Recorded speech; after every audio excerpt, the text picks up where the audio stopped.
Hey, ladies and gentlemen, Toby Smith. This is the next big thing, and let's call this segment with the Chinatel guys Global Domination.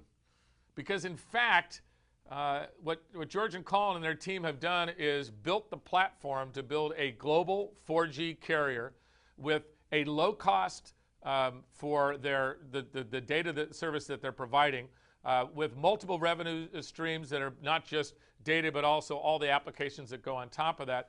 So, George, when I say global domination, I'm not really kidding here. In other words, you've built a platform that, number one, you can take your individual companies public in their local markets. For instance, on Chinacom network, let's just assume, for instance, that you are able to negotiate a consolidating type pattern with them. Your plan really is to take each one of these operating companies public in their own markets, correct? The legal structure and our overall plan with our partners and investors is to take each of these enterprises, each of these revenue-generating companies public in their own right. And why?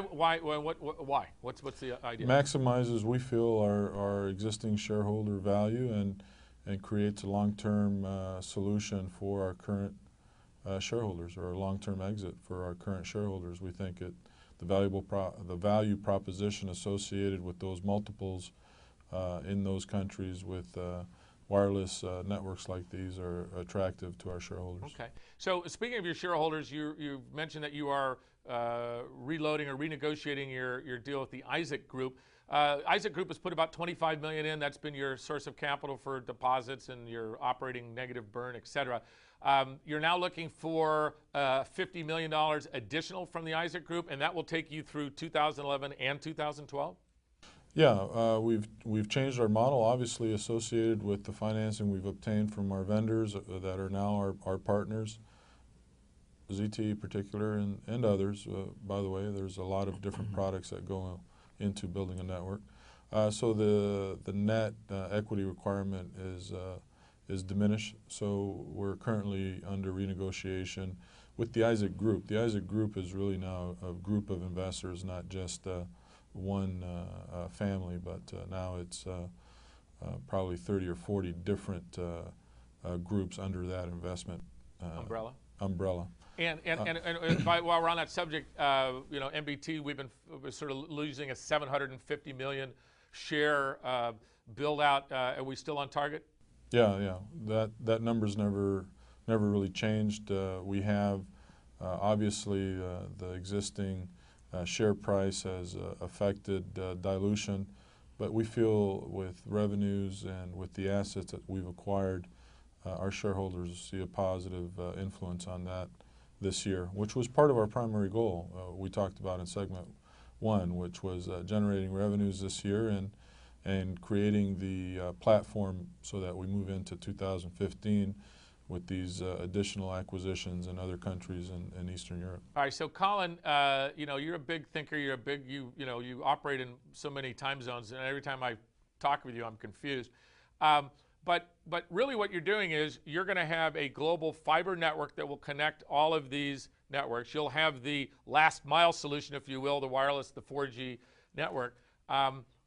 Is that the big plan, the idea that you'll be a global carrier? I mean, you're going to have to change your name one of these days, by the way, from Chinatel, the way you're going. Yes, indeed. This is what our board is considering right now. And because of our global strategy and the recent success that we had in acquiring the few countries in Eastern Europe. So with the additional activities that's going on right now in Latin America and other parts of Europe, we are starting to seriously consider that we want the global marketplace as our main strategy now. So this is an issue that the board are giving serious thoughts to it right now. Well, I mean, I think so we sort of summarize is that you're able to build these networks cheaper and better, than the guys, because that's the business you guys are from. I mean, you understand how to build these things cheaper. George, you were saying in Peru that you're actually building your own towers because you can build them for a lot less than you could get them from American Tower. Well, our lease rates are extremely attractive because we go direct to the owners and we lease our own locations and build our own facilities, which in the long run saves us on our OPEX in that country. Right. And that's exactly one of the value propositions that we do. We erect our own towers, and we pay $200 a month, let's say, in land leases instead of $2,500 a month to mount our antennas on someone else's tower.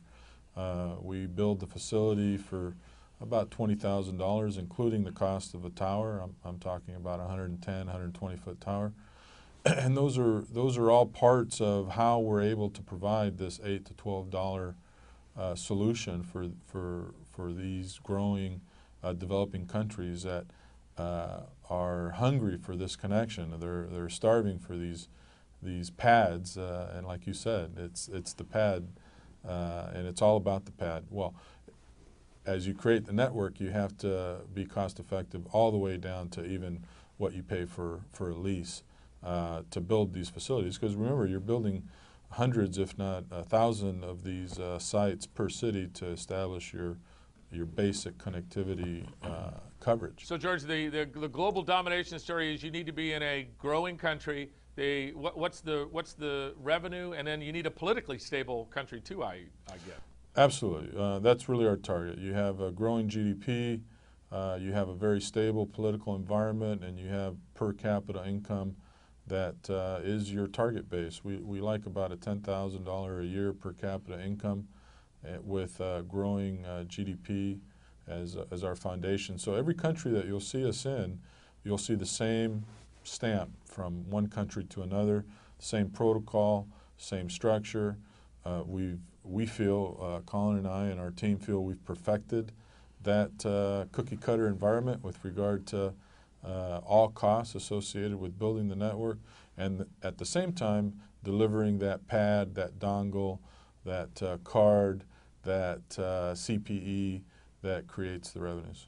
Well, guys, I appreciate the time. I think we've covered a lot here. You guys have really transformed your company into, I'm calling, the global dominator.